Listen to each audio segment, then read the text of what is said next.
just a vision, but it is India's bold step towards becoming a global financial powerhouse. Gujarat is actively positioning itself as a hub for startups, fintech innovations, and international financial services, and Gift City stands as the center of this transformation.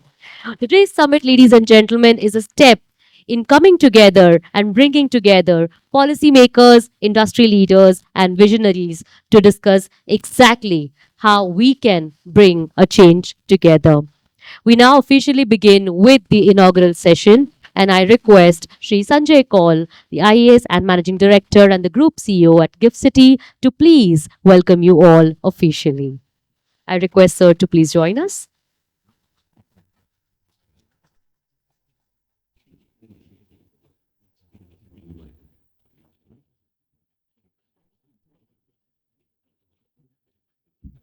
Honorable Finance Minister, industry leaders present here, my dear friends. The Honorable Deputy Chief Minister will be joining us as the program goes on, so we might as well start. And we have the Honorable Finance Minister who would be contributing to our discussions to give a perspective of what GIFT City is and how it can help this part of the state specifically and generally for the state of Gujarat as a whole. It is truly a pleasure to be here in Surat. Whenever one comes to Surat, one feels a certain energy, an energy of enterprise, of risk taking, of ambition. In fact, I had done my college from here in Surat. That was quite some time back. So I, I said this line, I made up this line because whenever I come here, I always see a change in this bustling, thriving city. It's always a pleasure here. This is a city that has never waited for opportunities. It has created them. From textiles to diamonds, Surat has built global linkages long before globalization became a buzzword. And that is exactly why I feel very confident speaking to you about Gift City today, because what we are building there is something that aligns perfectly with the spirit of Surat. Many people think that Gift City is a complex financial project meant only for bankers or large institutions. Well, that is not the case. Gift City is essentially India's gateway to global finance and global business.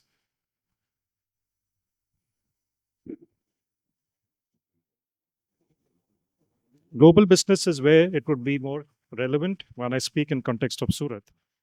Today, more than 1,200 entities are operational in GIFT City, which have banks, insurance companies, fund managers, stock exchanges, etc. And all this is being regulated under a unified framework by the International Financial Services Authority. But the important point that I want to emphasize is this: GIFT City is not only for financial institutions, it is for all of you. Now, why should Surat care for GIFT City? You're far off from here. You have nothing to do generally with finance. Uh, some portions, yes, it's finance, but primarily it's manufacturing, textiles, diamonds, etc. I would say that GIFT City opens up a new layer of opportunity without requiring you to move out of Gujarat. Let me make this very practical. If you are an exporter, whether in textiles, diamonds, chemicals, or engineering goods, GIFT City gives you access to global capital at very competitive rates. It allows you to raise financing in foreign currency, structure your trade more efficiently, and connect with international markets in a more direct way. Now, what does that mean for you?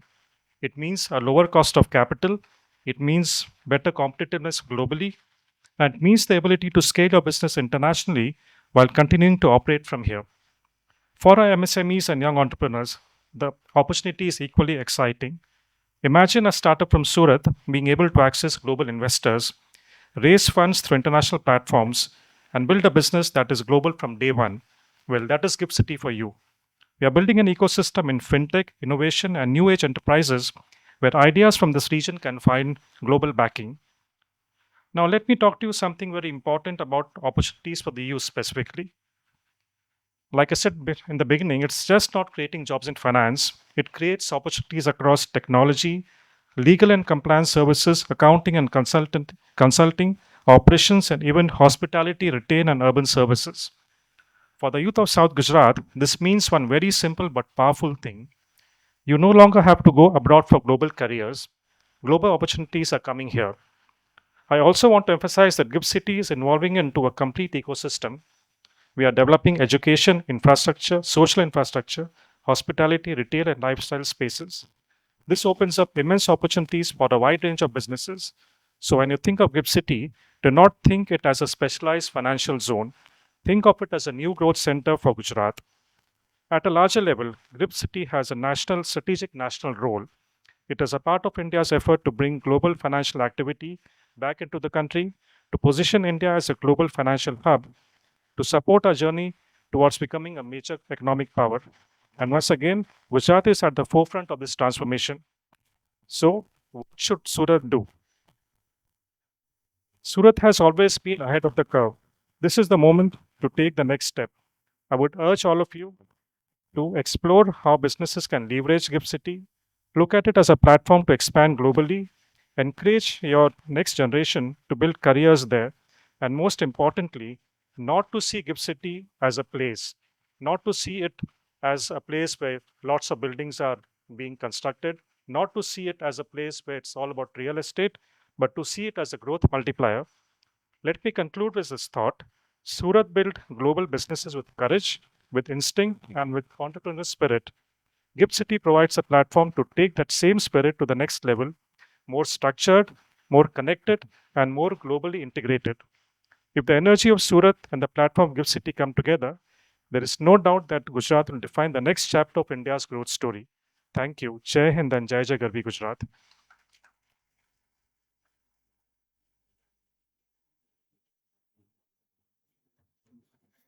Thank you. Thank you so much for those opening remarks and welcoming us to Gift City. I also request you now to please take a moment and welcome our Honorable Finance Minister with a lovely bouquet.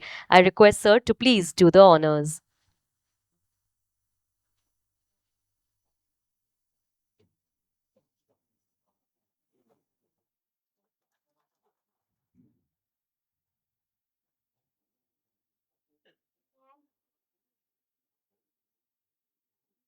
Welcome, sir.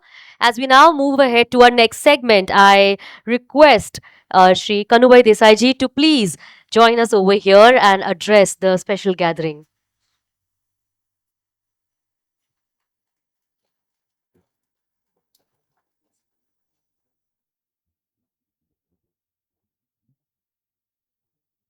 Good afternoon, everybody. I will start my talk with Gift City is the brainchild of our Prime Minister, Mr. Narendra Modi ji.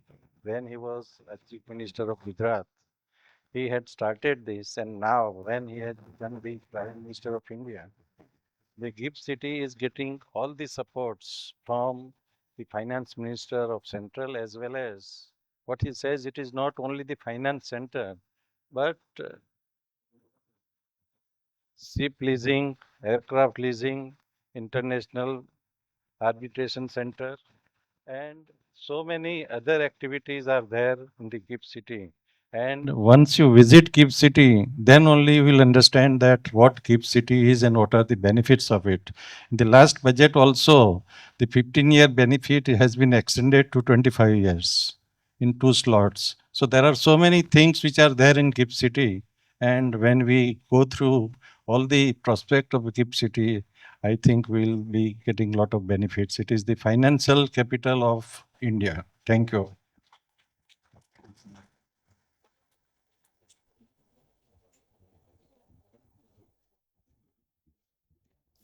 Thank you. Thank you so much for those words. And like he said, it's the financial capital, and we will get to know a little bit more about it. So let's now deep dive and understand more about Gift City. I would now request Mr. Nisarg Acharya to please join us over here, the Assistant Vice President, and take us through the journey of Gift City and understand the evolving ecosystem. Thank you.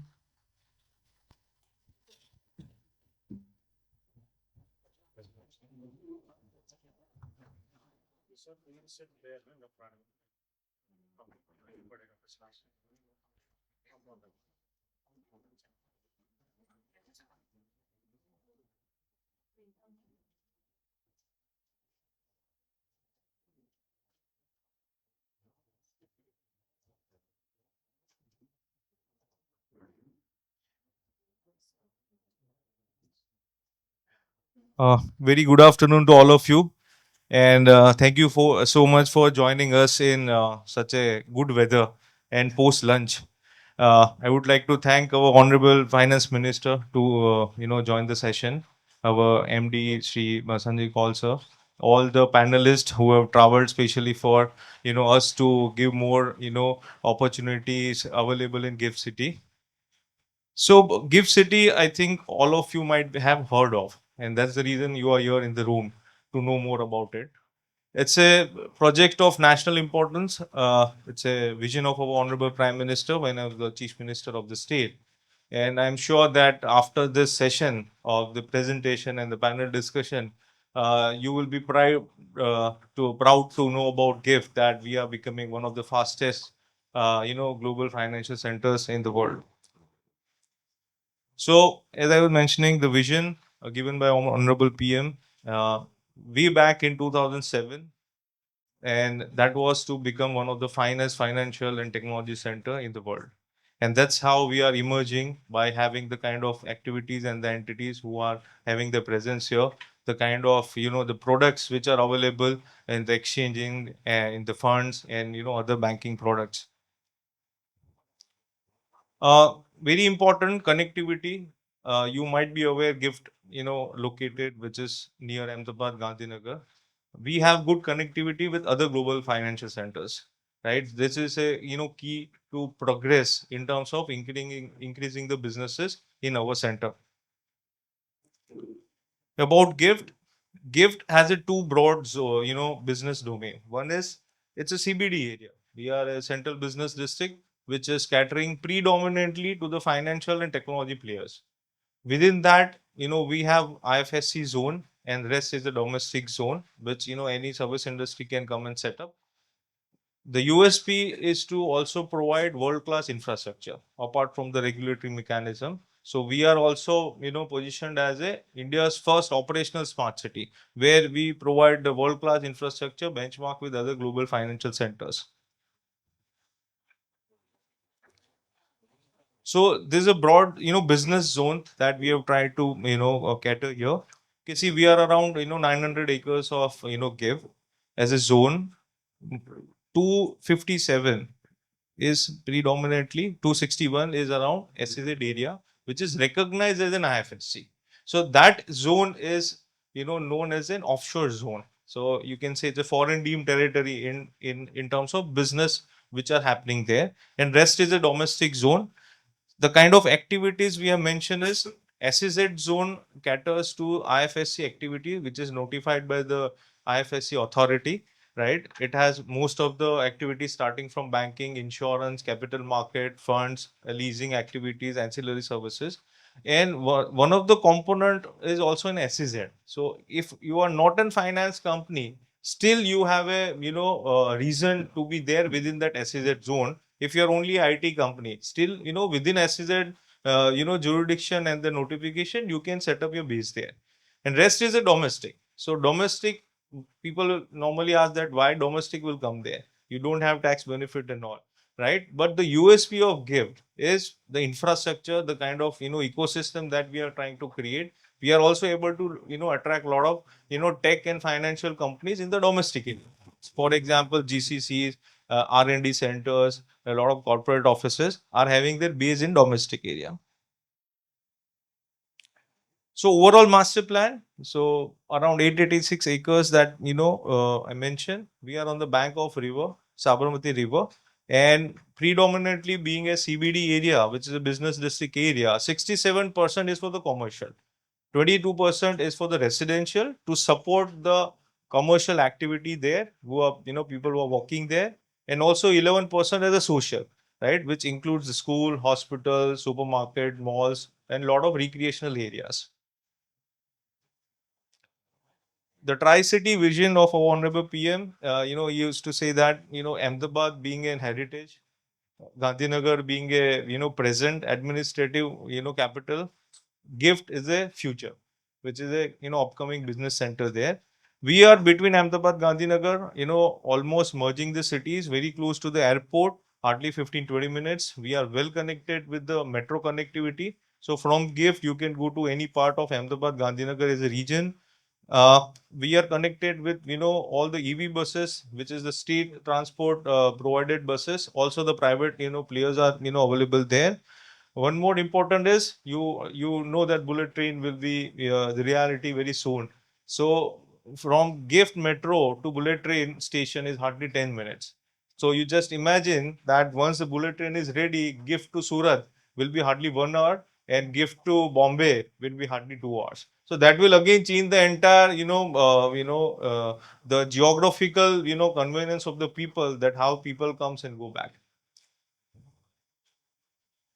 Integrated development, as I mentioned, which is commercial, residential, and social. These are some of the numbers, that around 27 projects or the buildings are up and running. This includes the commercial, some of the residential, school, club, hotel, affordable housing. We have around 47 to 50 buildings which are under construction, which will be ready within next 4 to 5 years. So you can see that by 2030, the skyline of more than 65, 70 buildings which we up and running. So the kind of dream that people have seen, that okay, gift kaisa banega, we don't know at that point of time, before 15, 20 years. Now people are asking that how fast it will come up. Currently, we have more than 1100 entities which are operating in IFSC zone, and we have more than 29,000 people who are working in Gift City entire zone, which is including SEZ, non-SEZ, direct, indirect jobs. Infrastructure, as I was mentioning, we are also a smart city recognized by Urban Development Department, Government of India.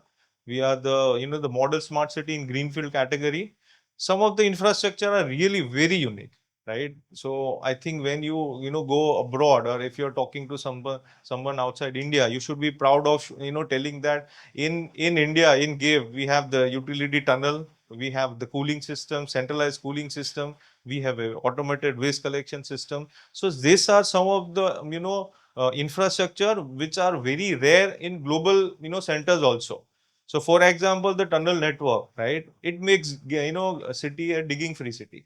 You don't have to dig the roads or the sideways for the any repairing or maintenance work, right? For the cooling, right now I think we all are enjoying the weather, right? So here in GIF we have a centralized mechanism. You don't require the the split ACs in all your rooms and all the building. It is managed at the centralized location, which is again a green technology. It reduces the cost, and it helps the environment. Waste, which is a very important subject for all of us. Waste, we have no human intervention in waste collection, segregation, and transportation. You just throw your waste on your floor, through the vacuum system. We collect the entire waste and take it to the, the plant level. There is no waste transportation happening within the city. So these are some of the, important infra that we have developed. Also water, right? If you go abroad, there are a lot of people, I'm sure, that have witnessed, you take a, glass of water from your wash basin and you pee, So here in gift, you can do the same, right? We are there in GIF for more than 15, 16 years, right? We are very healthy by drinking that water. So that's the testimonial. The talent. So of course, talent is very mobile right now, right? So entire Gujarat and the entire India is the catchment area. But Gift and nearby area also have lot of premier institution present, where they are getting opportunity to work in the global companies and the global institution, right? So I think this is also an edge, because the kind of services and the the opportunity which are coming, they are coming first time in India, right? You try to understand, IFSC we did not have in India, right? So the kind of opportunity and experience the people will get here, right, that will be a world class. And the kind of premium institution that is available in that zone, right, they are giving that opportunity for the fresher. And it is also building a strong base, right, that how the talent pipeline will also work, right? So I think Gift is positioned well in terms of the talent availability and the the accessibility.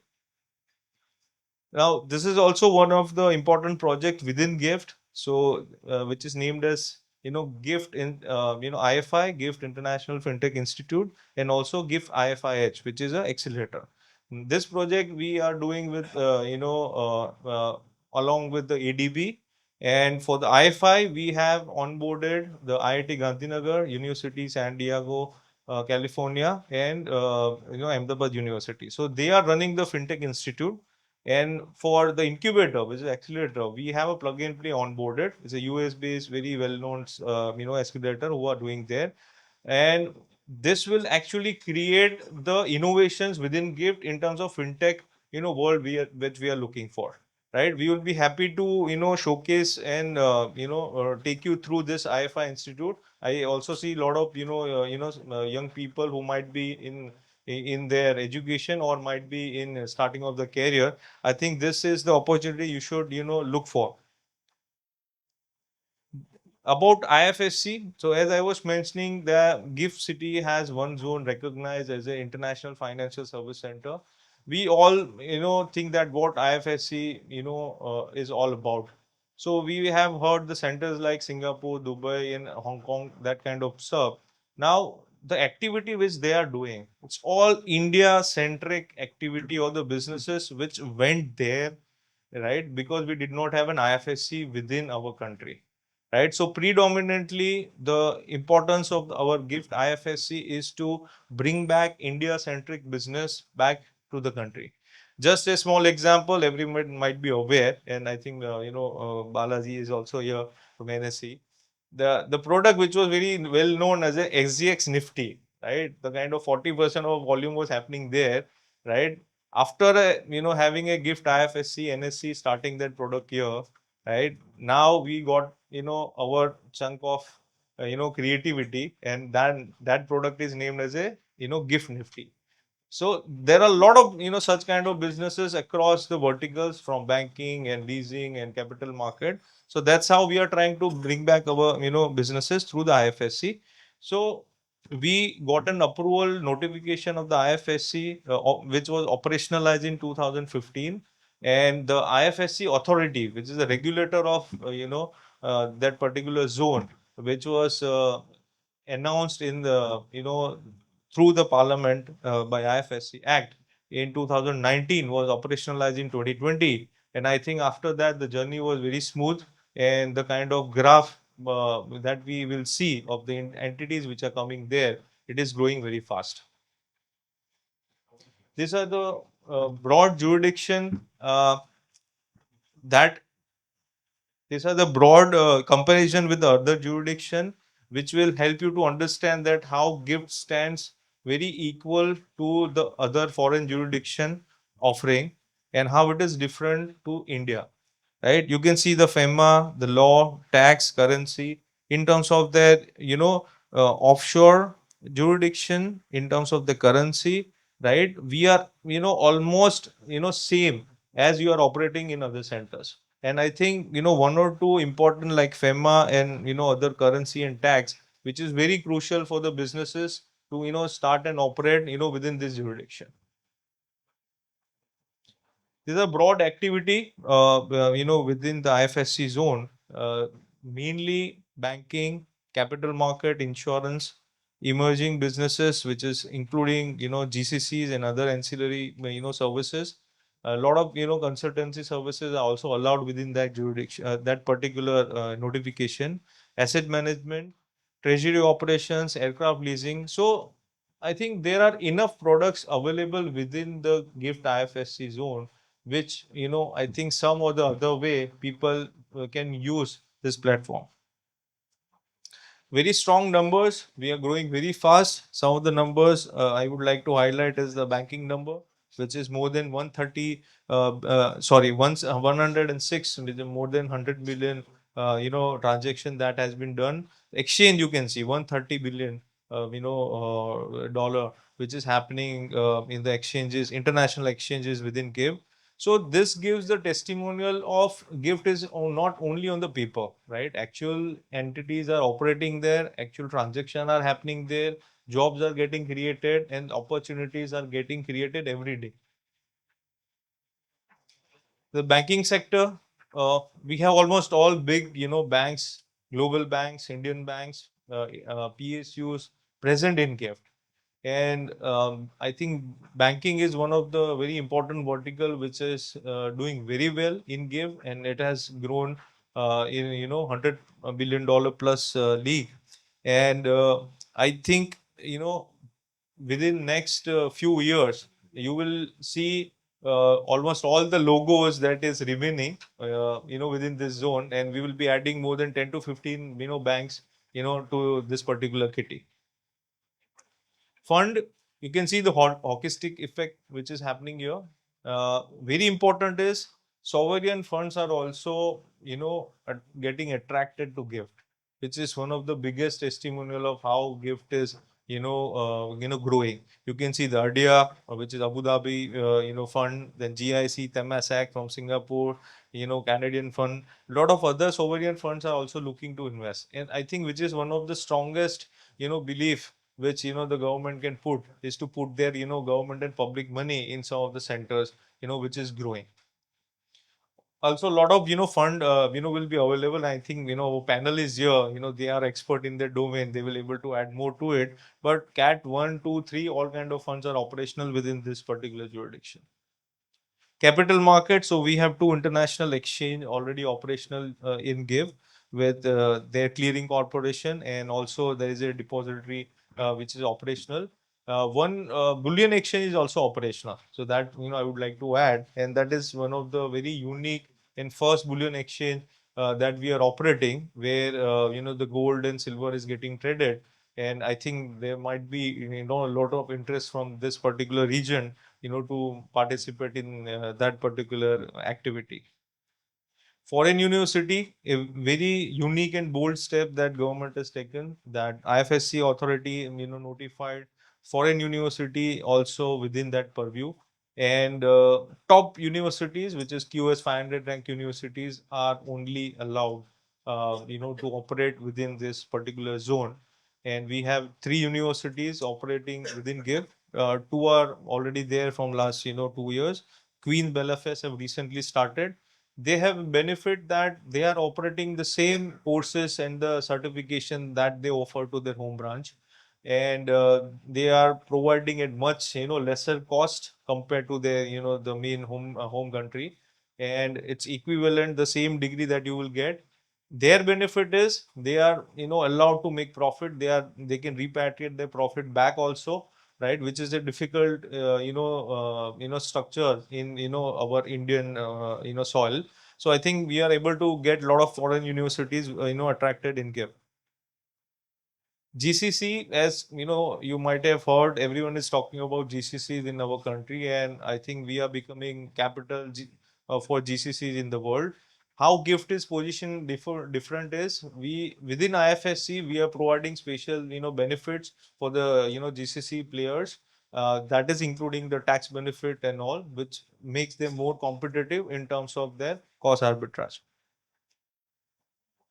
TechFin, this is also very interesting, vertical, that technology companies who are into the finance domain, or they are servicing the finance companies, they are also permitted within the IFSC zone, right? So the companies like Cognizant, Wipro, Infosys, they are operating under the TechFin license, and they are growing their businesses. Everyone will have around 1,000 plus people working there. Then second is the ancillary services. That includes the legal firm, that includes the CA firm, that includes the the consultancy, which is within the IFSC notification purview to operate there, right? So that gives you an edge that you can serve the players within that IFSC jurisdiction, right? And you can also serve the international player within that domain, and you will get all the IFSC tax benefit that you have. These are domestic area opportunities, which I broadly mentioned, that we have a lot of big global tech companies present in domestic area, because they are not doing a core financial, businesses. So companies like Google, IBM, Accenture, Capgemini, Oracle, they are having the large base there. And I think it is very important to witness that Gujarat is also now able to attract a lot of tech companies, because otherwise there was always a question mark that in Gujarat you don't get a lot of global names in this particular zone. So GIFT is able to attract that, and they are growing. They are happy with the kind of the infrastructure ecosystem that we are providing, the quality of life, and also the talent. right? So the talent that Gujarat is providing, and also because the kind of quality of life is better compared to a lot of big metro city, people from other jurisdiction are also coming and willing to work here. These are the broad benefits, which is within the IFSC, which is the tax, direct tax, 20 years, tax benefit. Of course, indirect tax is there. Gujarat state ITS policy also gives you a lot of benefit of capex and opex, which includes like PF contribution of your employee, which is a very big chunk of around 12% of your basics, right? So in terms of female employee, you get 100% reimbursement. In terms of male employee, you get 75%. A lot of power subsidies, lease rental subsidies are provided within that particular policy, and this is add on to what the tax benefit that you are getting within the IFSC zone. The value proposition of gift, as I mentioned earlier, regulator is a very unique and strong case for us, which at par with the other global jurisdiction which are operating with single regulator. The tax, of course, we are at par. The cost advantage is very important because you buy you take a service of lawyer in London and you hire a lawyer here, right? I think you have to sell everything there and you can manage your entire 500 people operations here. So we, of course, we have an advantage, cost advantage there. Ease of doing business within GIFT is very important. Single window mechanism we have developed in terms of the regulator. Of course, unified regulator which have all the powers. City development, we have all the powers as a GIFT Urban Development Authority, GIFT Notified Committee. So for any kind of support or help, you just have to come to us. You don't have to go to various departments for help and the approvals. Infrastructure, as I mentioned, we are benchmark with other global centers, and the kind of ecosystem that we are developing, right? The kind of the school, the hospital, the Lilavati hospital will be operational shortly. We are on the riverfront, so the riverfront of Ahmedabad is getting connected up to GIFT. Bullet train will be ready within few years. You might have heard the Commonwealth by 2030, which is happening, which is the near to GIFT. So we are within that entire ecosystem where you will see a lot of development, infrastructure development, ecosystem development, which will happen within next 4 to 5 years. And the opportunities are, coming almost every day. I would request everyone to follow us on our social media, where you will see every day some, insurance company or the fund or some bank, they are announcing that, they are opening in GIFT or they are coming in GIFT. And I will end here. Thank you so much for coming and listening to us. Now you will be excited to get to the panel here and the question answer we will be taking from your side. Thank you so much.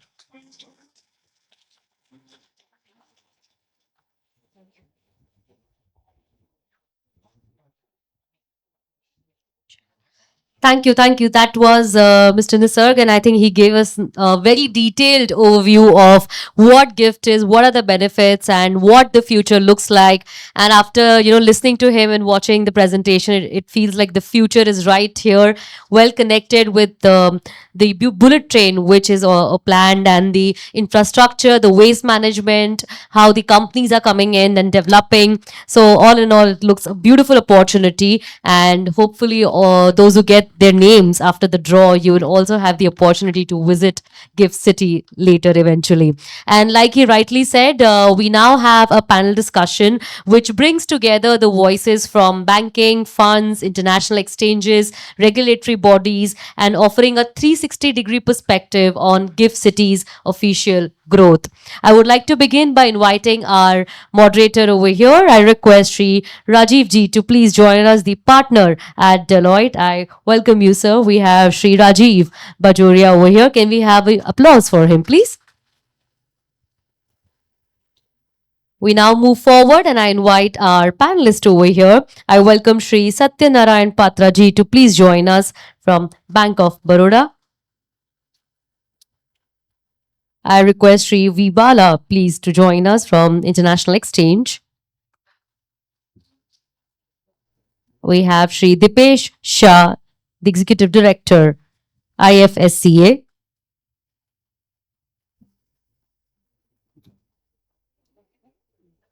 I welcome all our panelists and I request you to please take your seats.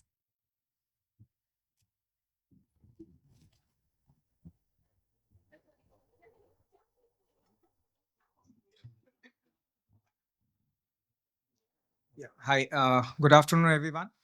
So to start with, I think I need to thank Nisarg because he made my life a lot easier. Because what we are trying to cover, he has given an extended overview of that. We will try to maybe use this time to maybe deep dive into specific areas. So instead of taking too much time on the broad overview, since Nisarg has gone into it, I'll maybe just invite our panelists one by one on the topic. In terms of what we see in Gift City today, over a period of time, you have seen it developing. And to put it in the context of, say, a trader, a manufacturer, an investor, a student sitting here in this room or sitting in this part of the state, how do you think it is relevant? Maybe I'll start with you, Dr. Dipesh, since you have been perhaps associated with Gift City for the longest period of time and you have seen it evolve completely. So, just a broad overview in terms of what specifically for this audience, what do you see is very relevant? Sure. Thank you, Rajiv. And at the outset, I must thank the government of Gujarat and GIFT City in particular for organizing this very interesting panel on the GIFT City. I think many things have already been covered on the presentation, but let us understand on a simple terms as to what it means for people sitting in this room. I think Surat has been known for creating value through diamonds. I think we've seen this particular city creating, even if the mining was done in Africa, the cutting and polishing of out of 10, 9 diamonds happened in the city of Surat. However, the trading happened in Antwerp and probably the price got discovered somewhere in New York. So the whole value chain, while the Surat did the hard work, the value created was outside. Now, for the same purpose, what Gift City is now trying to achieve, for a Surat businessman, for example, he needed a finance. He would have structured his finance through going to several places. For example, he wanted a dollar loan, he would go to Singapore. He wanted financing or debt listing, he would have gone to Luxembourg. He wanted a ship on lease, he would have gone to Dubai. Somebody wanted an aircraft, he would have gone to Dublin. Likewise, we created so many structures for India businesses outside of India, and we never derived the full value of what we could have achieved. And Gift City probably is now trying to address that problem, which was a gap that Indian business were creating values, but the real value were derived in smaller centers in Singapore, Dubai, or Mauritius. Now, what GIFT is trying to do is to bring all that businesses at one place. And what I have seen, Rajiv, from that perspective, is that every business which was done outside of India. So, for example, you created a trading company in Dubai, you created a fund in Mauritius, you created a financing from Singapore. Now, everything for all businesses that you think which is in a foreign currency or in finance, it can now be done through Gift City, which is probably a few hours from where we are sitting right now. So you first of all, it is knocking out all the dependency that India always had on a smaller center outside. Like, I think it was referred about the Honorable Prime Minister, and as you said, he started this journey in 2007-8. So just to tell you in your own language, જ્યારે આ start થયું ત્યારે સાહેબનો એક જ question હતો, આપણો business કરવા માટે બહાર કેમ જવું પડે?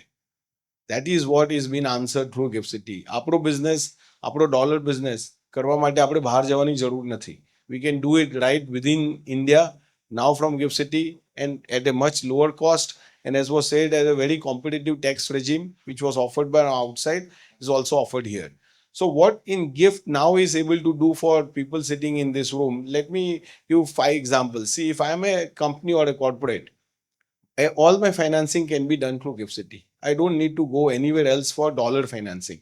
It is at only one point I need to go is to check with a IFFC banking unit sitting in Gift. You also get withholding tax exemption. So when you're borrowing from Gift, you are cheapest than borrowing from anywhere outside in dollar terms.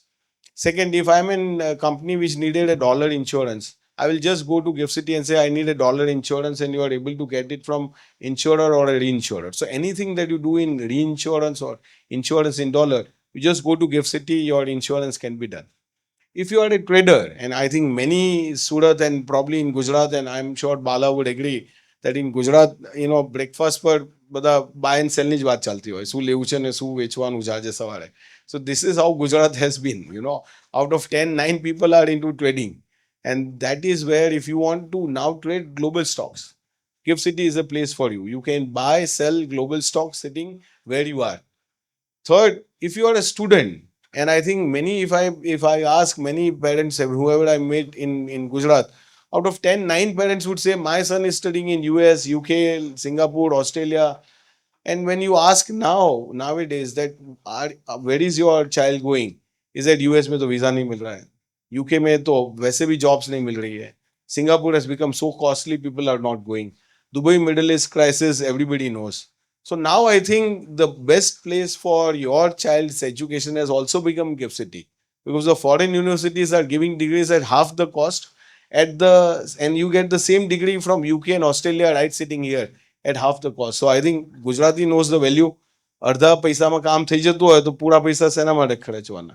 And you get the jobs also here. ત્યાં તો job પણ શોધવી પડે છે. So I think all those advantages also adds to the gift value.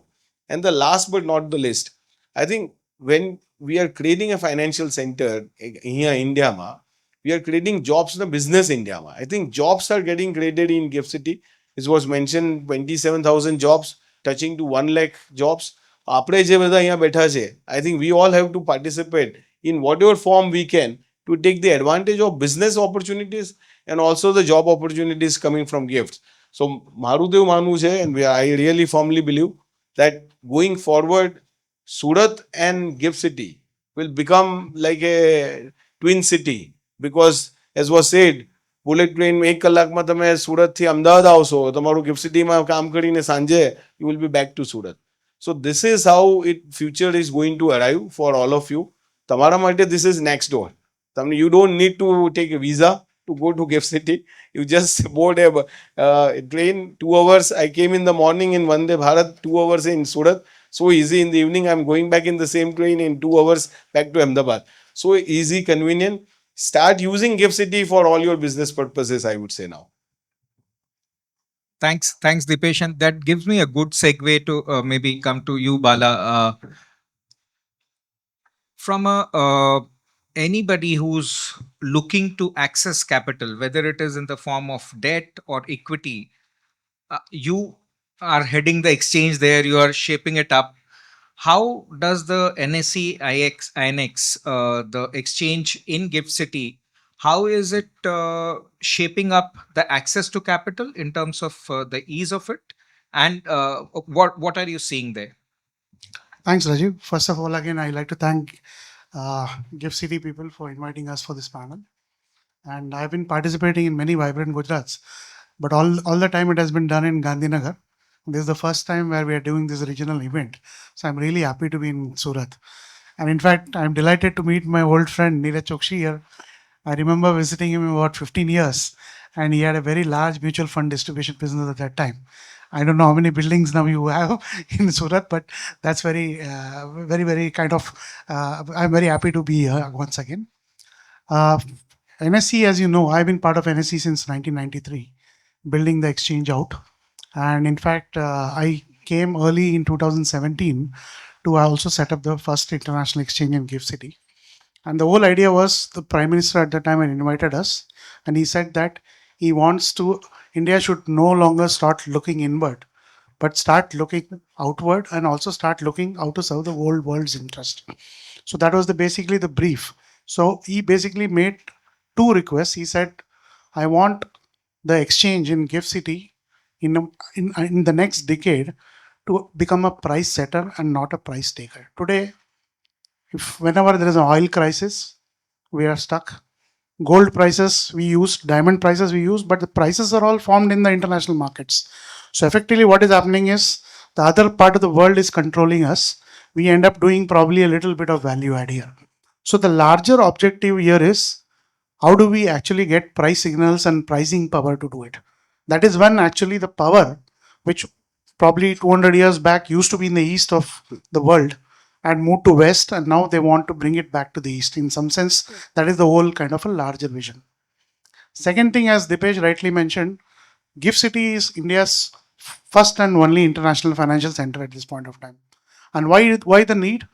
Because effectively what was happening is a lot of Indians were doing business with the rest of the world. And for any of their financing needs, they used to either go to Mauritius, Dubai, or Singapore, or London, or New York and try to get these services. So what we were doing as an economy was we were losing out. So what we thought is, why don't we actually substitute all these services from GIFT City? And that is where the second powerful kind of a notion came. And this was actually something which was blessed in 2009, much before the current NDA government. It was all done during the UPA time in terms of the project visualization of IFC. But it is only our current Prime Minister who actually implemented it. And today, in 10 years, I can say we started our operation in 2017. And I think Nisarg, in his slide, he mentioned today when you watch markets in India, you normally watch the Nifty. But today, before you watch Nifty, you watch something called GIFT Nifty, right? So the GIFT Nifty is the product which we actually got it done in GIFT City in 2023. Again, the Prime Minister was kind enough to flag that event. And what it does is effectively all India's pricing signals today come out of GIFT City. Even before Indian market opens, we are open. So all this last year's entire event, whether it is the Liberation Day effect or the tariffs or the wars or all the Trumpian announcements which have come, which has created a lot of volatility, all of this is now played out of GIFT Nifty. Today, almost all the television channels show us as the market price. So this is what we have done. But this is the beginning. What we are trying to do is we want to, just like he said, for all your financing needs, you can come here. I remember in 2012, 2013, we did a lot of roadshows in Surat when the SME listing started in India. And Gujarat obviously was a very large state to target, and obviously Surat was a very, very important one. And today, all your financing needs for small microfinance loans to right up to raising equity, everything we want to serve through GIFT City. So today, we have got close to about $70 billion worth of debt, which the Indian companies have raised through GIFT City. Again, this is not known to people, but because we are not advertising it so much, but effectively the number is becoming humongous. And I think when we talk about India's goals for Viksit Bharat or by 2047, I think $1 trillion of capital raise will definitely happen through GIFT City. That is definitely going to happen from there, and that trajectory is kind of building out. And this is right now the debt story has started, but we are waiting for some operating guidelines from SEBI. But very soon, large companies from India, even unlisted companies, all of them will be able to list on the GIFT City exchange. They can raise money from the foreign investors. The advantage of GIFT City is that I think Kanubhai or FM mentioned that the tax holidays have increased from 10 years to another 15 years. So effectively 25 years of tax holidays available. This is for all the units which are there, which could include brokers, traders, everybody. In fact, today Surat has so many firms who actually sit and trade global markets. Now all these firms can very easily relocate into GIFT City, and there they can actually act without friction and they can trade. Today, many of the traders here go and set up shops in Dubai and trade. But today, given all the kind of crisis, GIFT City clearly plays out the role. Second thing which is going to happen is any company which wants to raise money from foreign investors, they are better off listing in the NSE International Exchange at GIFT City. Just like you go to the NSE market for IPOs, for rupee raise, anything which you want to do in terms of dollar raise, you are better off coming to GIFT City. The advantage is foreign investors don't have to face any problem of capital gains. There is no capital gains tax, and it's a perpetual concession. So there is no capital gains tax. Secondly, We are also seeing a lot of derivatives traders from India also now coming into Gift City because they can trade the rest of the world, but also they can trade the Gift Nifty and other products. And the cost of trading is a fraction of India because there is no transaction, securities transaction tax, there is no commodities transaction tax, there is no stamp duty. So all these becomes very, very important from a trader's kind of perspective. And this makes the pricing even more sharper and actually makes it like a cutting edge from a global kind of perspective. And last thing which I will say is that recently last year, IFSCA came up with a new regime or a new framework called the Global Access Provider Framework. What it means is, so far, I think in the room everybody uses iPhone or Android phone. Android is Google and any iPhone is Apple. Similarly, we all use Netflix, Amazon Prime, we use Microsoft, we use every kind of product. Today, we as Indians, we don't have any opportunity to invest in this. Today, India, obviously, yes, India is growing, India is a big market, but India's market cap is right now at around $4.3 trillion. But India is only 4% of the world's market cap. Okay, 96% of the market is outside India. And out of which 50% of the market is in US alone. Okay, so today many Indians, if they want to diversify their wealth, I am sure Surat is home to a lot of high net worth individuals, ultra high net worth individuals, and even for middle class families which have aspirations of global aspirations in terms of visiting the world, having goals like that, then I think dollar investing is today possible. And that is something which is possible through the RBI's liberalized remittance scheme methodology. And today, NSE IX, through its subsidiary called the NSE IX Global, can just open your account, just like the way you open an account with a Grow or a Zerodha or whatever. Similarly, you can just go to NSE IX GA, you can download it on your Apple phone or your Android phone, or you can come to the website and you can, in 30 seconds, your KYC will be done. And then from your bank, you can do a remittance into the NSE IX Global Access Gift City IBU account. And from that, you can trade any market in the world. We are starting with US. We're already live with that. But I think in the next 3 months, we'll add another 30 markets. So these are some of the opportunities which we are trying to provide from the capital market space. So this is where I would like to stop. Probably any follow-up questions at the end, I will be happy to take. Thank you. Coming to you, Mr. Patra, banking has been one of the early movers and perhaps the flag bearers of the success in Gift City. So, in terms of banking, how does it differentiate, or what value add does the Gift City banking bring to a trader or anybody who's, say, either importing or exporting, whether it is trade finance, whether it is raising capital or funds from a long term perspective from an ECB or any other access. So, how does banking with Gift City vis a vis banking with any foreign jurisdiction, if I'm looking to raise funds in dollars or if I'm eligible for an ECB?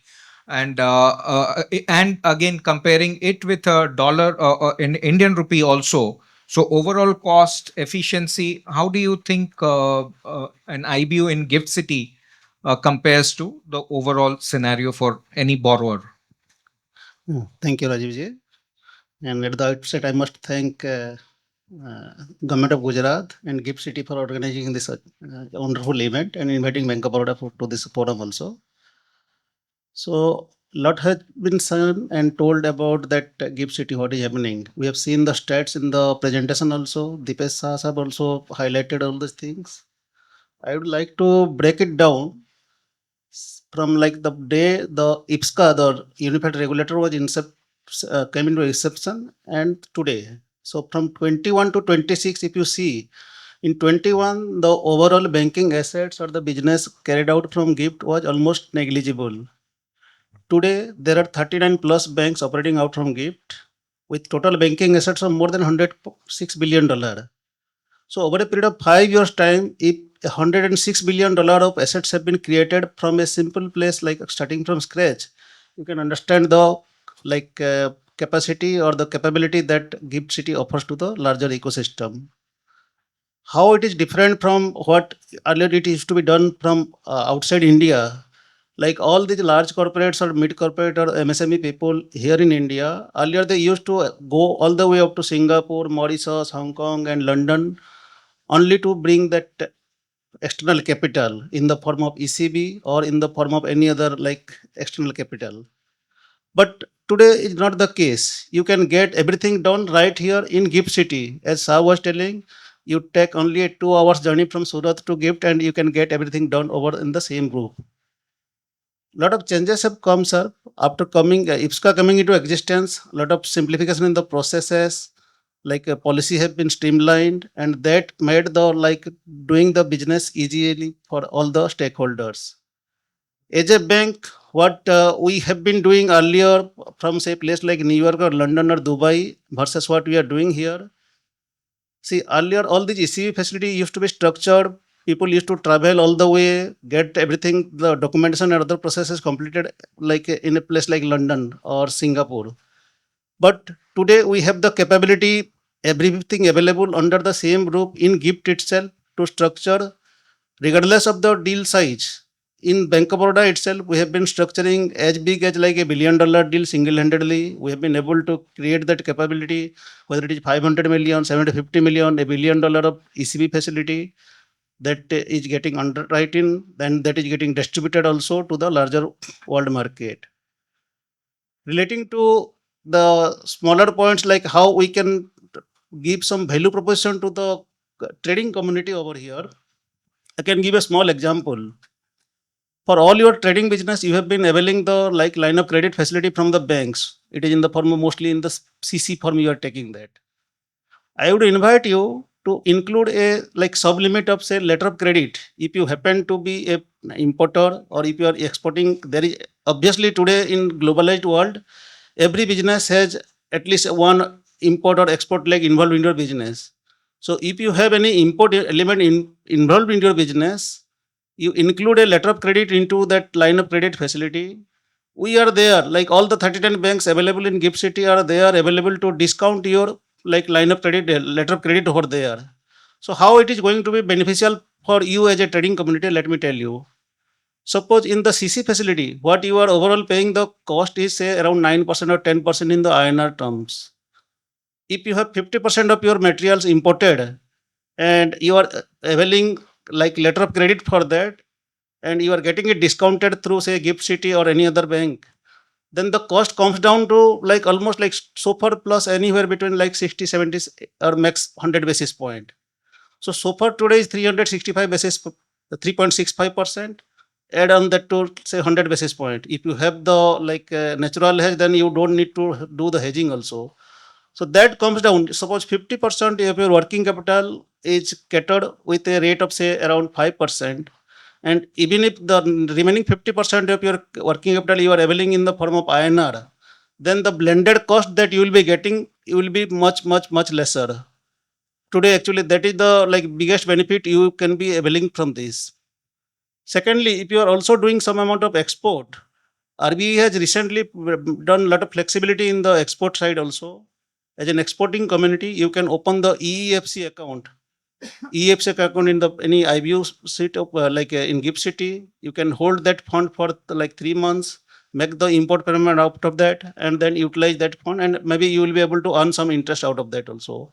So this is something available to the corporate. But coming back to also individual, if you are a resident individual here in India, for all your like remittance outside India, you can avail the like liberalized remittance scheme. LRS scheme is available there, under which you can remit 250,000 per annum for different purposes, for the education of your children, for different permitted purposes permitted over there by the regulator. So my suggestion would be that not only for working capital, even if you have any project finance, if you have any other like the RBI has recently made a lot of flexibility in the ECB guidelines also. If you have any like merger acquisition proposal is there, you can refi your like rupee term loan also into ECB. So ECB is always cost effective. You will be able to save couple of basis point definitely by availing the like dollar term loan or any other currency. Gift has allowed us to deal in 14 different currency, 15 different external currency. And from Bank of Baroda side also, almost we are doing almost 5, 6 regular currencies people are trading with us. The other day, one guy from Bhubaneswar came to us. He said that, sir, I want to avail a buyer's credit in dirham. Is it possible? Yes, sir, it is very much possible because that is a permitted currency. We also have the ECB, like foreign currency term loan facility in the currency of like Australian dollar, GBP, euro. Depending on your cost effectiveness as a businessman, you can avail those facility in the your choice of currency. So this is the facility we are able to provide from Gift City. So if I may just double click on one aspect which you mentioned, which was on EFC. Now, EFC, I understand I can avail of, if I'm an exporter, I can have an EFC account in India also. But the facility at GIFT, if I'm not mistaken, is an additional period. So in India, I can keep it for 3 months. But if I open an account in EFC with an IBU in GIFT City, that 3 month period gets extended to 6 months or something longer, perhaps. Right, sir. So that basically allows, Yeah. if you want to elaborate on that. Yeah. Because in the EFC account that you have in like AD branch in India, that is held in the, mostly in the form of current account. What IPSCA has provided us in GIFT City is that we can have that EFC facility in GIFT, but IPSCA has permitted us to provide rate of like interest bearing current account facility. So while your funds are like lying idle, you can also earn little bit of interest out of that, and accordingly you can plan for your import payment out of that account also. Fair point. Just one more thing on the borrowing side, which I wanted to highlight. I being a tax professional, understand that the best. So, when you are borrowing through the gift city, your interest cost typically effective cost gets shaved by half a basis point to 1 basis point at least, because there is no withholding tax on the interest that you pay through a gift city, because any lender, if he is giving you, he'll give you at a net rate. If there is a withholding over and above that, that will have to be grossed up or borne by you, or he'll bake that into the rate will go up. Here, since it is not suffering any tax, effectively your cost of borrowing goes down. Therefore, any borrowing, if you are using a gift entity instead of going direct, your cost of borrowing is definitely going to come down by at least a 50 to 100 basis point, is another thing which I just wanted to highlight over here. Now, coming back to you, Dipesh, we are talking, of course, over here more on finance and capital, but IFSCA brings in a much broader framework in terms of a single window for maybe a capital market, for a finance. But there's a lot on happening on the capital market side, in the fund market also. There's a lot more happening on the finance companies per se, not essentially a fund. There's more interesting things happening in terms of innovation. So what I would really want to point out over here, nearly 20 years back when this was named, it was named a finance tech city. So a fintech, which is a buzzword today, 20 years back, the prime minister had the vision of a finance tech, and that is in the name. So finance tech or fintech, a lot of innovation, sandbox, there are multiple regimes which IFSCA is promoting. So if you could throw light on that, and of course on the other service providers and education side. So some broad light, if you could throw out those aspects. I think Gujarat has always been innovative. In fact, coming to Surat, I'm sure people sitting in this room would agree that in the morning when you go for a breakfast, when you eat the locho, that's a product which is an innovation. It was meant for something and it created something. It has become a market in itself. So I think people sitting here knows how the innovation is. And gift, from that perspective, and as you rightly said, the Honorable Prime Minister's vision of creating a fintech was to make it sure that in the future, a lot of innovations will happen in financial and technology field, which can be covered here in Gift City. But as you rightly said that, see, gift is not a traditional financial centers, that you will not get just banking, insurance, or capital market. GIFT has now 35 business segments, and you can think of it as an innovation from the perspective that normally there would be a fintech which the regulators run globally. In GIFT, in the financial center, we also run TechFin. Now, we could have always said that, look, we are limited to fintech, because fintech, which are financial services which are supported by technology, is licensed by IFFC authority. But we went ahead and said that even TechFin, which is a technology firm supporting financial services, is also licensed. And that's where Cognizant and probably Infosys and Wipro, they all are part of the ecosystem with more than 1,000, 2,000 jobs that they were announced in GIFT. And as we started moving, we saw that many India business, for example, aircraft leasing is a very classic example and probably close to us as a regulator, that 700 aircraft that today which are flying in India, 99% of them were being financed or leased from outside India. And a small place like Dublin was, taking away the chunk of business globally. Now, today in GIFT, by just bringing the regulatory changes, aligning the regulations and tax, we have 375 aircraft assets which are leased into India from GIFT City. Now, what it has unfolded is, first, the financing has started coming into GIFT. Second, the leasing manpower are now coming into GIFT, which means a new talent skill getting developed here. Insurance for this is getting developed here. And then add to that, when they are releasing, the new market also is getting developed for how to release those aircraft which are leased into India. So I think the long and short of GIFT City is that there can be many things as a business you can think of, which today you may think that because of the regulations you may not be able to do X or Y. But in GIFT, just like you have in Surat, we are also innovative. You come and talk to us. You talk to us that this is my problem statement. I'm not able to do this. I want to do a foreign currency business. And as Rajiv would say, he will train you by saying that आपको जाके इतना ही बोलना है sir, मैं Singapore में कर सकता हूँ, गिफ्ट में नहीं कर सकता हूँ. And then the regulators will go after it to make sure that Singapore में हो सकता है तो गिफ्ट में क्यों नहीं हो सकता. So this is, I think, a simple story of GIFT, that it has become now an innovation hub. It has become a business activity hub in itself. It is now for you to connect this more efficiently. I think हम लोग क्या है कि अपने day to day business में इतने busy हो जाते हैं ना कि we are not able to understand how the values are been created. So मैं I been as Rajiv said, मैं I been in GIFT since 2008. Whichever institution has put right people with a separate team has done extraordinarily well in GIFT. And whichever companies which have started running GIFT from Bombay or Bangalore or Delhi, वो still आज वहीं से run कर रहे हैं, they are not progressed in GIFT City.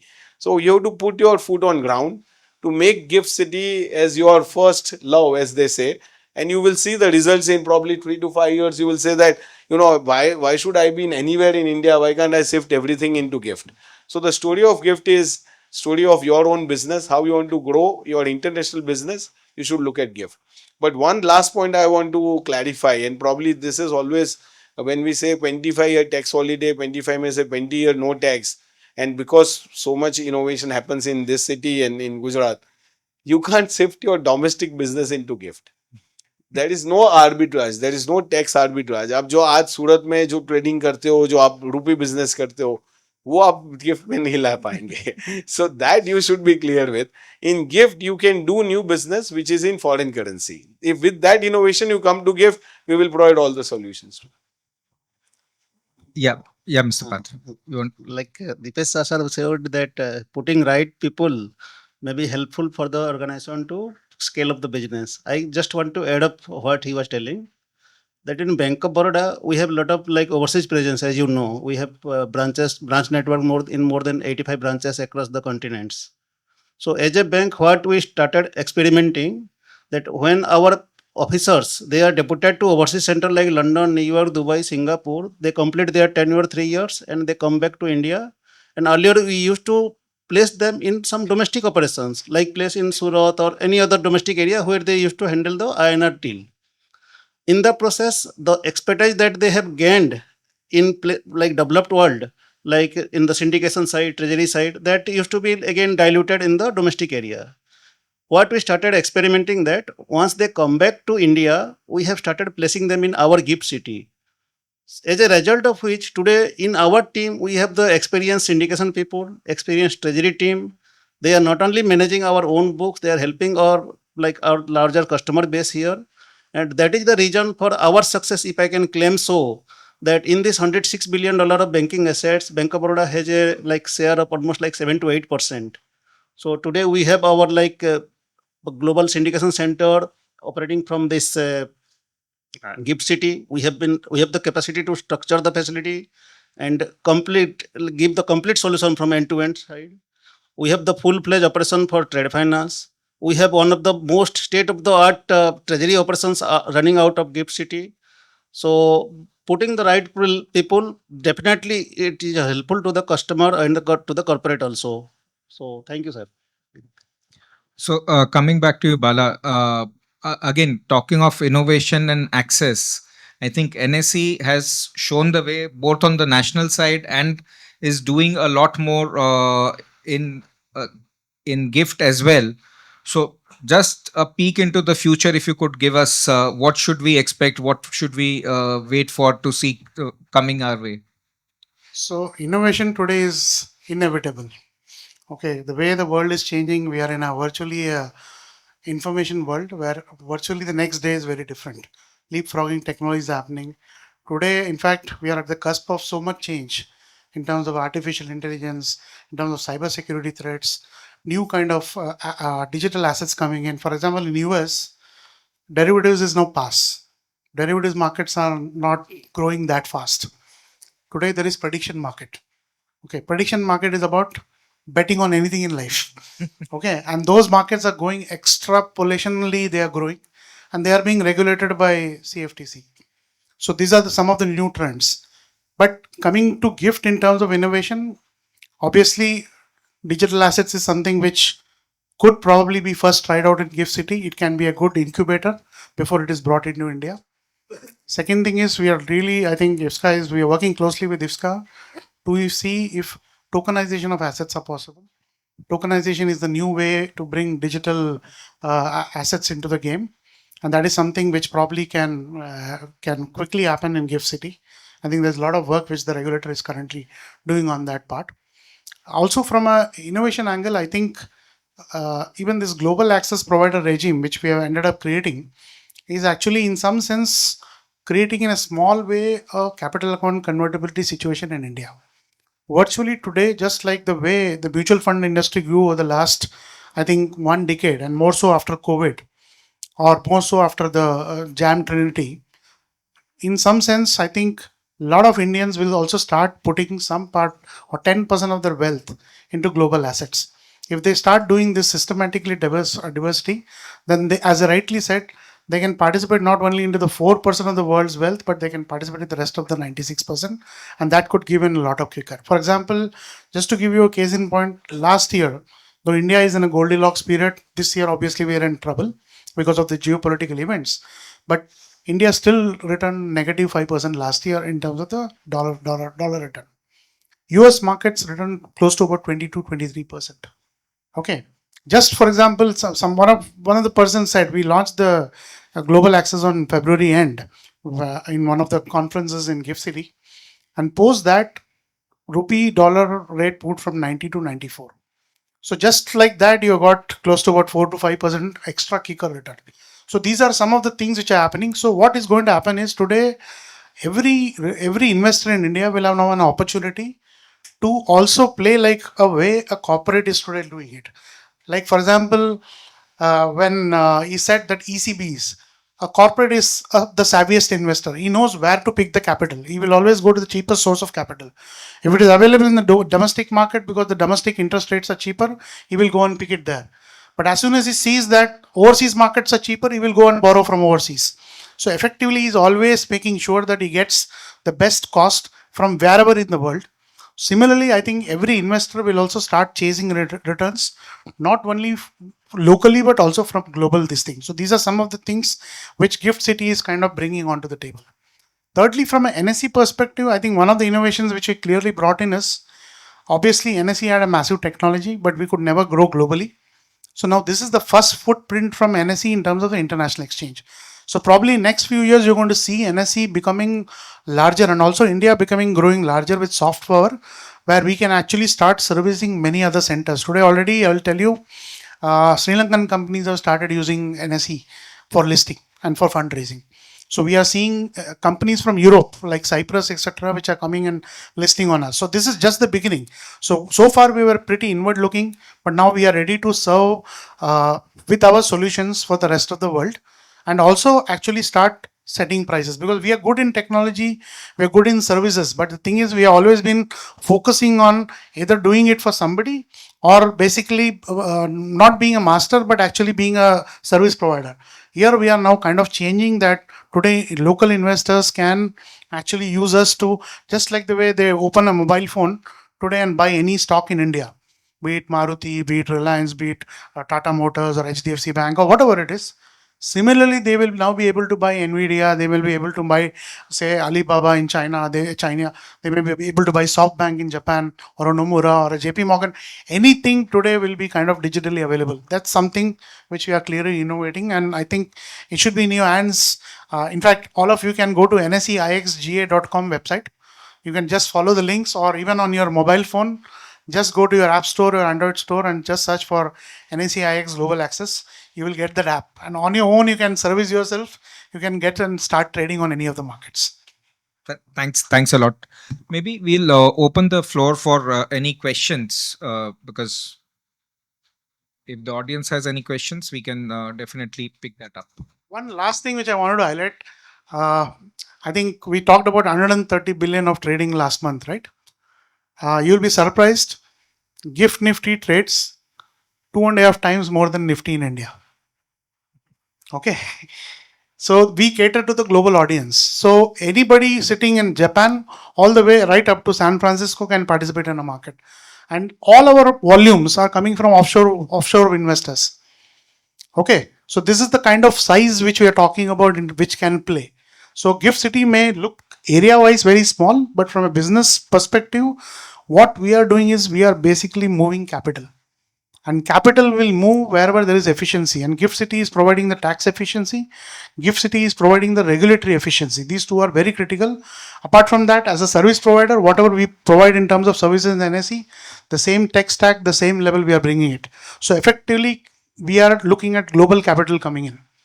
Just like how today you see traffic moving, or whenever people have to move, they use airports, they use railway junctions, they use bus stops, they use the road transport in terms of interstate. Effectively, for capital, it is the stock exchange which does the job. So everything will go through us. So that kind of a traffic we are now managing, and our ambitions are no longer local. We're now looking at global ambitions. Thank you, sir. Any questions, please? See, while speaking about innovation, no, he was talking a lot about traffic and everything. I will tell you a live used case that has been already invented and innovated and implemented in GIFT City. We all agree that UPI is an innovative product. How easily we are able to transfer funds from one bank to other bank just by inserting the mobile number. The case is not same when you are transferring money in dollar. Suppose if I have to make a payment to one of my suppliers, say in China, and I have to make the payment in dollar. As on today, the dollar payment has to be necessarily routed through New York. They suppose my bank account will be debited, then my nostro in New York will be debited, and then the nostro of the other supplier will be credited. This is the like normal traffic starting from India, New York, then to China. This was the normal traffic used to be there. What in GIFT City already we have done now with the support of the regulator and the RBI also, it has been something called foreign currency settlement system has been created, FCSS. So for transferring a fund between two different banks in this network, you are not required to route it through New York. You can directly, suppose Bank of Baroda GIFT City wants to transfer fund to say State Bank of India GIFT City or ICICI GIFT City, that can be done as instantaneously as we are able to do it in UPI in India, RTGS system. So going forward, this concept is going to be like the scope of this network is going to be elongated and expanded to banks in India as well as banks outside India also. So once this platforms gets expanded across the border, I think the fund like international fund management will become lot easier. So this is one of the innovation already implemented, sir. So I'll ask a very basic question on that. What does it mean for me? Less time, less No, cost? less time. Because if you are anything routing through New York, No, that time, time yes. is there and Cost costly also. efficiency Yes, also. sir. For every Swift remittance that you are making, your bank may be charging say 35 or $50. So if the same network using the Gift City FCSS network, maybe the cost will get drastically reduced. So that is one more advantage for Yes. me to be banking with Gift City, Apart provided from the other side is also there, present there. yes, Otherwise, we'll have to go through the normal channels. yes, sir. But once we elongate, maybe we'll be able to reach that Yes, as well. sir. That is the like vision going forward. It is to be expanded all the way across border also. That's great. Yeah, please.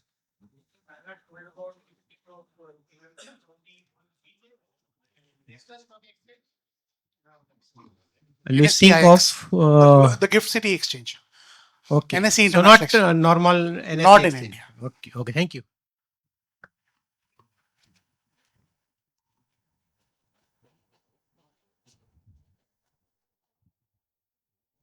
Any other questions? Otherwise, maybe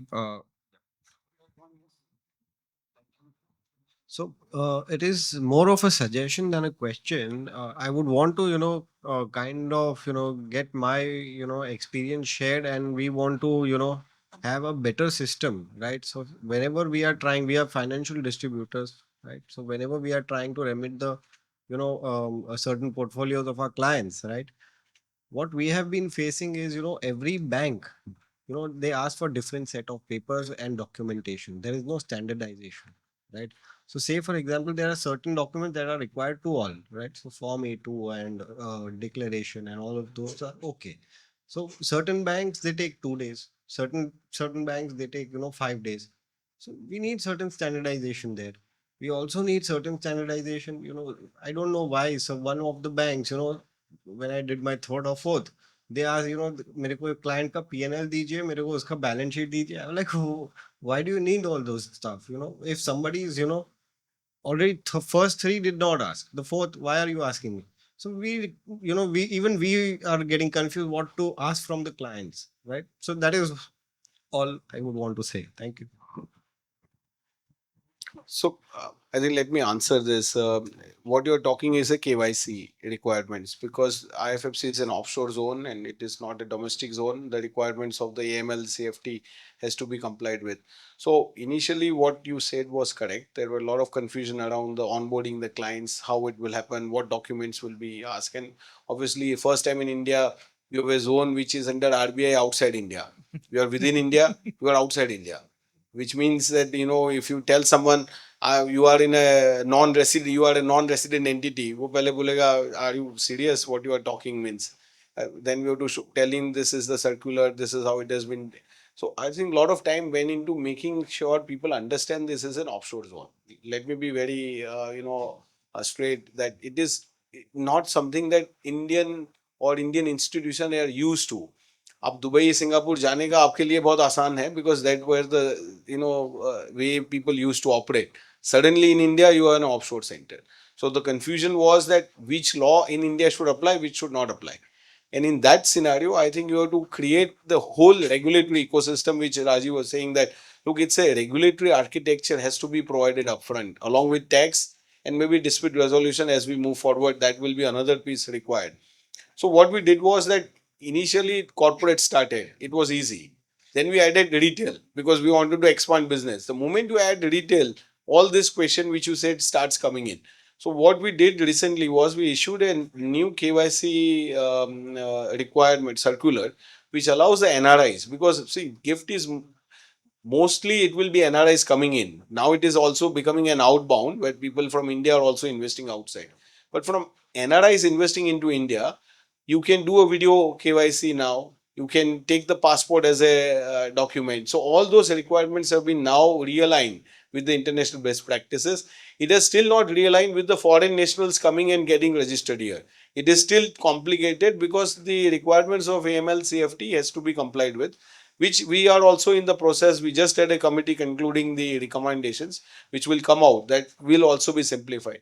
As you move forward, you will see much simpler way of operating. As Bala said, आप अपने app में जाके you will be able to download. These are all step by step things happening. KYC for India has always been a tricky. It is not so easy. Particularly, this is offshore zone.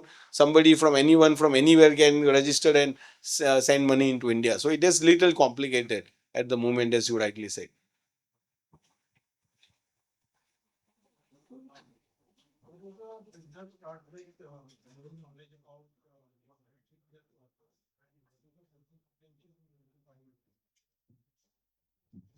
Sorry, you said what is the business one can start with?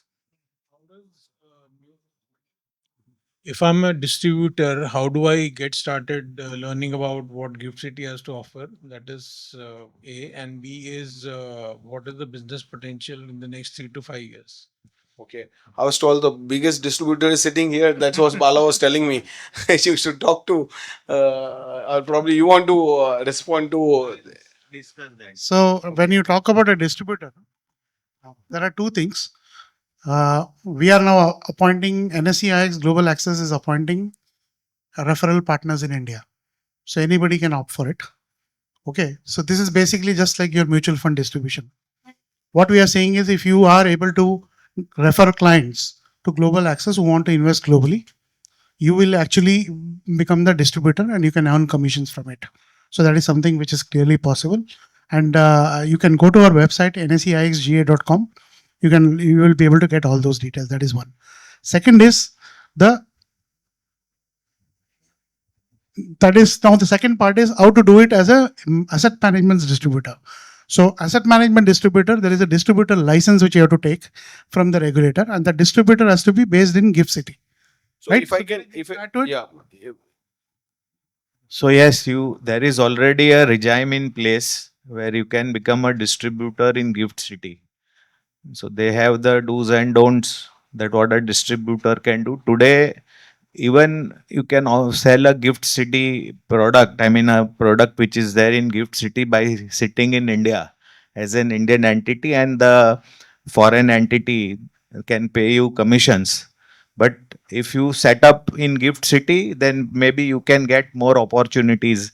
You can even offer, global funds which are available, and that's how it can be.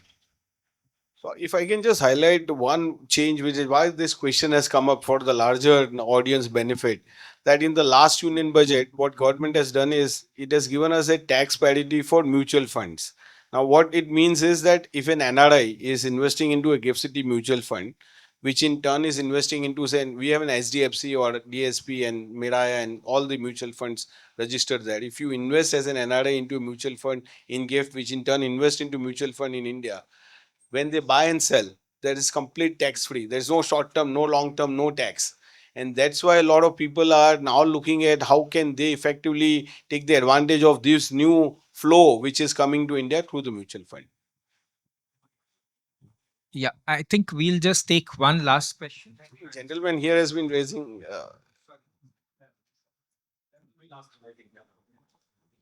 Hello, check.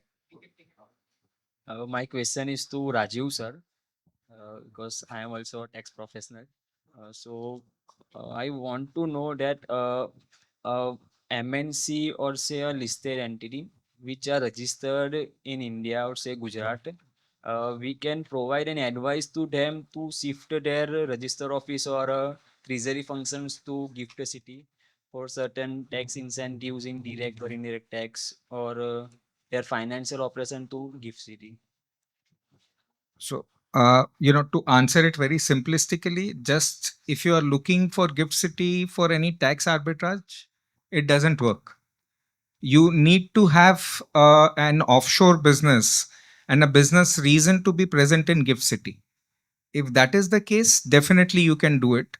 But if you are doing business in India and you just simply want to shift your treasury there and get some advantage, that may not be feasible. But yes, whatever treasury functions you need to do in terms of borrowing of money or bringing in money either through your parent or any external borrowing that you are doing, you can definitely try and leverage Gift City constituents to to get a better rate to reduce your costs. Thank you. Thank you so much to all our panelists and our moderator for sharing your thoughts and insights. And thank you to the audience as well for making it interactive. Before we say we invite our next speaker over here, I request Mr. Nisarg to please join us and present a token of gratitude to all our panelists and our moderator over here. And I believe there were some more questions, and we'll be very happy to take it up offline after the sessions.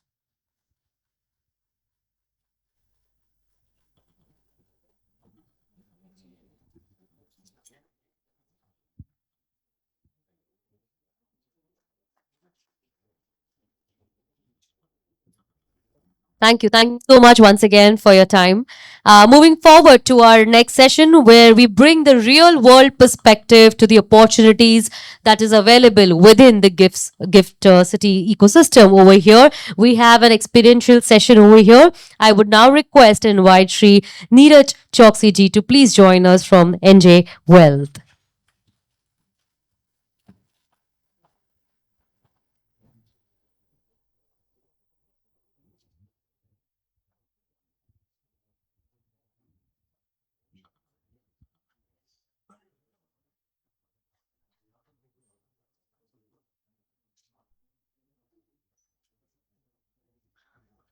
Good evening and happy Gujarat Day. A very auspicious day for all of us. And we had a plethora of sessions.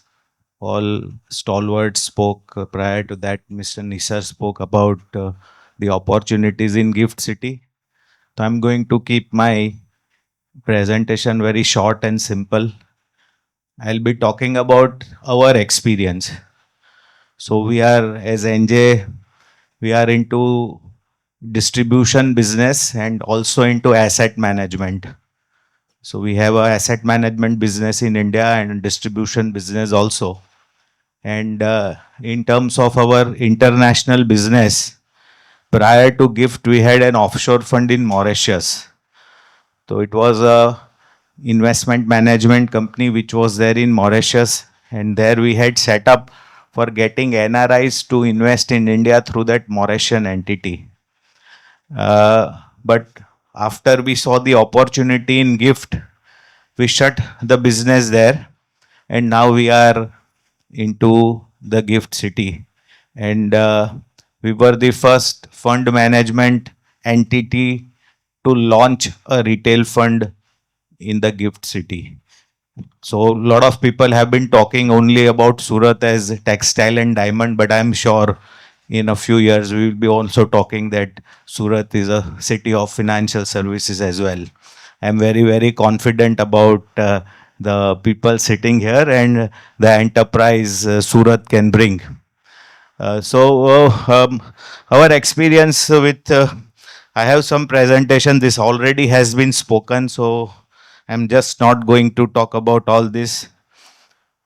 These are all the key sector opportunities, but one important point, we are talking about this unified regulator. Now I will explain you what is the benefit of unified regulator. So when we got our license of asset management in 2021 in India, SEBI, we had to also take a NOC from IRDA because we are also an insurance broker as an NBFC from RBI, and again from SEBI as a portfolio manager. Right? Again from one division of SEBI, we also had to take an NOC. But when there is a unified regulator, particularly this hassle is no longer there. And every regulator will have their own different ways and means of, it's so difficult if someone has dealt, then you will really realize how it's not so simple. All the different documents, net worth certificate format will be different for all the regulator.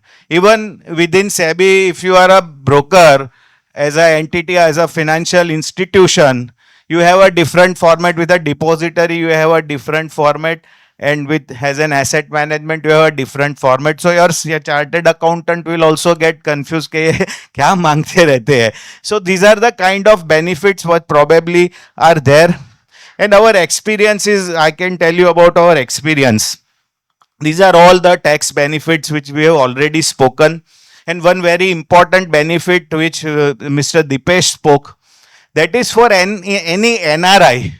Now NRIs, you know, are investing in India. You need a PAN card. You have to undergo the KYC. Again, video KYC is not available as of now. But however, if an NRI is investing, he has to file a tax return and he will be subjected to a tax as well. But when you are coming through Gift City and that particular fund is investing into another mutual fund in India, there is no tax. So huge benefit according to him. No capital gains. The fund has no tax. It comes as a FPI. It has no tax to pay on that. And even the investor will only pay the tax which is there in the jurisdiction in which he invests from. So that's a huge opportunity which this brings. Now, one question was asked about distribution. Now, where the entity has to be is not so critical, but the passportability of a fund registered in GIFT is more important. Because today what happens that if you want to offer your funds to a foreign investor and you have selling restrictions there, you need licenses from those jurisdictions. So that is a big challenge. So I was there in the initial committee also when the distributor guidelines were formed, and we had a huge discussion about passportability, and a lot of work is happening on that as well. That once the passportability, like UCID, if you have heard about UCID, UCID has a passportability in entire Europe. So if you have a UCID, you can sell your fund in anywhere in Switzerland, in Germany, wherever you want, you can sell that fund. Similarly, UCID has a passportability in Hong Kong also. So if a UCID is there, it can be sold in Hong Kong. So maybe in future, I am sure the innovation we are talking and Gift City, the way in which the proactiveness is there, I think we will get that benefit. And then with that, fund, you will be able to offer that anywhere in the world. So that's going to be a huge advantage according to me. And as the things has progressed in last few years, we will see that more happening. So NJ Asset Management, we have taken a FME license. Now we were the first ones to register as a branch. So there was no precedent. Like everyone creates a subsidiary company. So we thought, why to create a subsidiary company? We need a separate trustee board and so on. Get challenges are there. So we went to the regulator IFSCA, and they were very cooperative. So many processes which were new, which were for the first time, we sat together, we tried to understand, and it was handled in a much better way. Right? So that is the kind of support you get from the people in Gift City, all of who you are sitting here. If you have experience, if you have any problem, they are very keen to listen. They are proactive as well as reactive and very active. So they want to solve your problem, they want to give you comfort, but your intention has to be genuine. That is very important. But if you have that in place, and if you go, you don't have to go to maybe law firms and so law firm, you can go for some tax advice and other things, but for the structuring purpose, for the basic things, they are the ones. So I know what kind of work is happening on the KYC. On the tax side also some complications were there.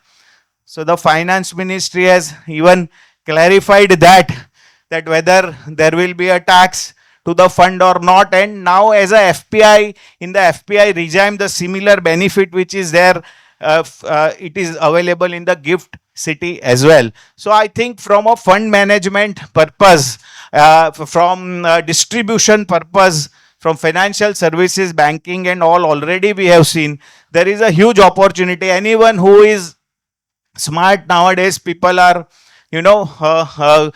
boys and girls from, they've learned and they can create their own algorithm, create a portfolio, and you want to launch a fund which you wanted to offer it to international players. It is far easier to set up a fund there in Gift City than doing it in India, right? So much opportunity is available. So as we spoke, 15 currency, you can have a fund in any currency you want. Uh, we we had a retail fund of 10,000 US dollars. So these are all the benefits which we received from them.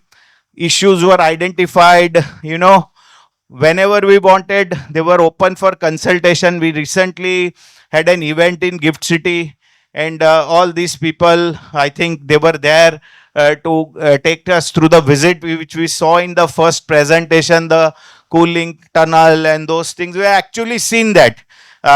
Mr. He's here with me. He's been supporting quite well, and all the other people have been there to continuous engagement. And then we decided, okay, let us also take a distribution license in Gift City. तो मेरा जब distribution का licence लेना था, तो there is a process of interview. So that was online, and my compliance team is also here, and they were telling me कि ये सब question आप पढ़ो, ऐसा पूछेंगे, ये पूछेंगे. मैंने बोला ठीक है. And then one gentleman asked NJ, and I said, yeah, we have already a fund management license then here. Okay, you are the promoter of that, the same company? I said, yes. The interview got over, that your license is processed. I think that is the kind of efficiency which probably Gift City brings, and we need a round of applause for that, I guess. So, lot of global banks, family offices, distribution platform, anyone who is interested in creating a global distribution platform, why it is not possible? Now you have Gift City for that. We have platforms which are there in Luxembourg and in other global jurisdiction like DIFC. We had a business in DIFC also, but DIFC, they only want to make money, right? DIFC is there to make money. Gift, actually you get a lot of value. So I think that is so many business which were there in Mauritius, in DIFC, in Singapore, now are getting transferred to Gift. So I think 5 trillion, now this 10 year is already 20 year in this budget. There is a sunset clause. Ke 2030 tak, if you set up your company in Gift, you get the tax benefit. This is a 20-year tax benefit now. So many large NRI community and various other businesses on the fintech side, on the technology side, aircraft leasing, and so many things have been spoken. You can do anything. So this is there from my side. Thank you very much. If you have questions, feel free to ask.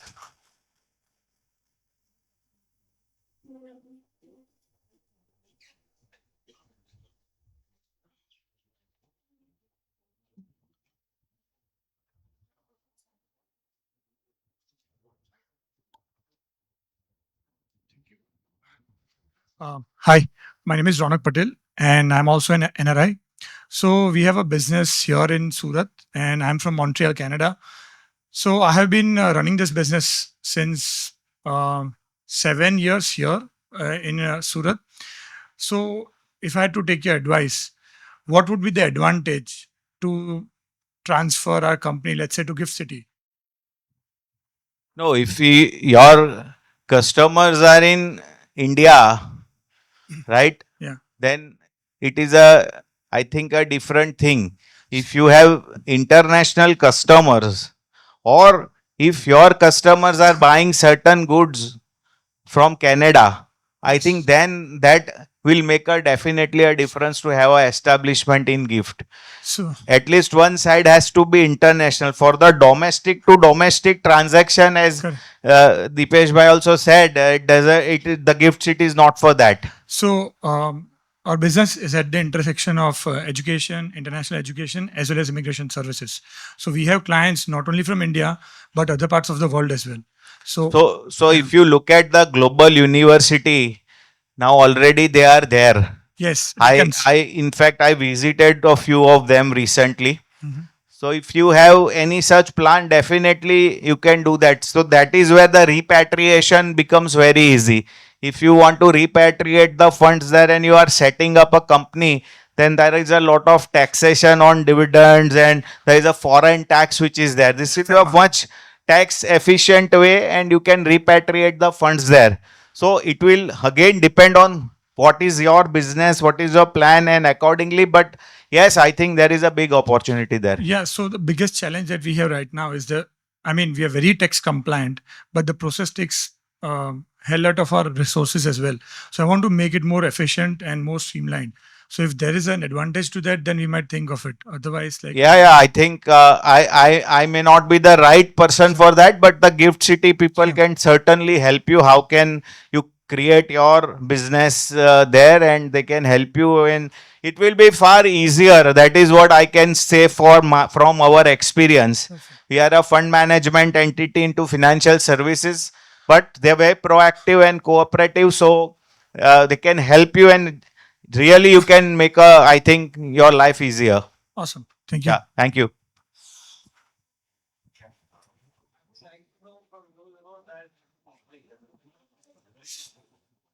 Hi, Neeraj bhai. I would like to know from you is, what is the problem in getting, US customers? We've heard about PFIC, right?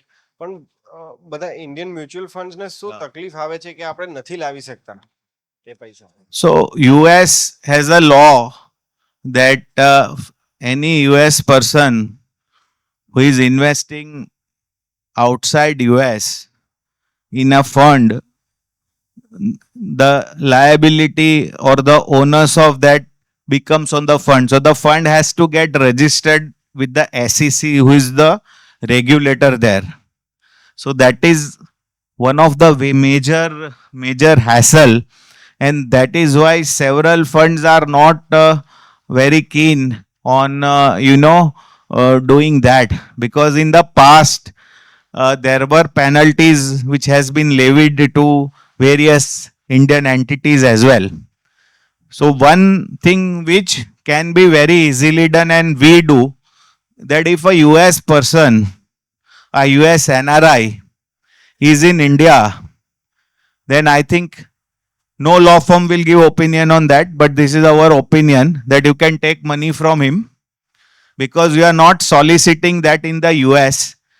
He is coming to you in India, and in India you can solicit to anyone. You are a licensed entity here as a distributor or as a fund, and you can accept that money. But the moment he is there in the US, I think all those law may apply.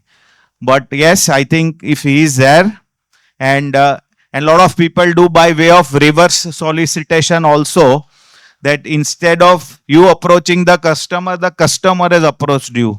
So that is also another way, but that is not the right way. The right way is that whenever a US person or a person from Canada is in India, you can take money from them. And just a follow up on that. We say, for example, we've already had one customer in the similar manner that you said. He was in India and we solicited the business from him, right? Now, what he is telling me is that, મને બહુ માથાજીક લાગે છે. It is a lot of taxation compliance to me over here because the fund is not PFIC registered. Sorry? Because the fund is not PFIC registered, he says મને બહુ તકલીફો થાય છે reporting the taxes. So say for example, what I was able to understand from him was any mutual fund that it goes into, his money goes into, whatever stocks they buy or sell, he will have to be taxed on that, or he has to show all of those reportings. So that's where the gift city is better. Ne? In US, there is a taxation on global income. If you are a US person, it's not based on the tax residential status, but it is on whatever your global income is, it is getting taxed. So if you are investing in mutual fund, there it is based on the notional income, not on the booked income again. So all those challenges are there, and that is why they have to report. Again, the financial year is a calendar year there, and we have a April to March. They have a December, January to December. calendar year is a financial year for there. So all these challenges are there. That's where in GIFT there is no such thing. Whatever there, they have to do that in the US only. Sorry, there's a little paucity of time, so we'll Yeah, take yeah, sure. the rest of the questions No problem. offline now. Thank you so much. Thank you so much for your time and your knowledge. And I now request Mr. Nisarg to please join us once again and present a token of gratitude over here. Thank you once again for joining us, all the way over here in Surat City.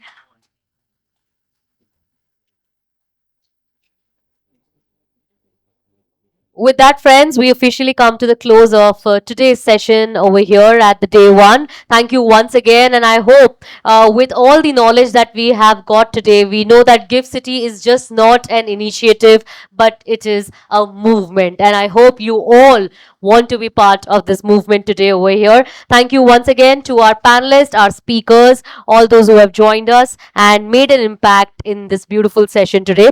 This is your host, Lippy, signing off. Please have a good day. Thank you.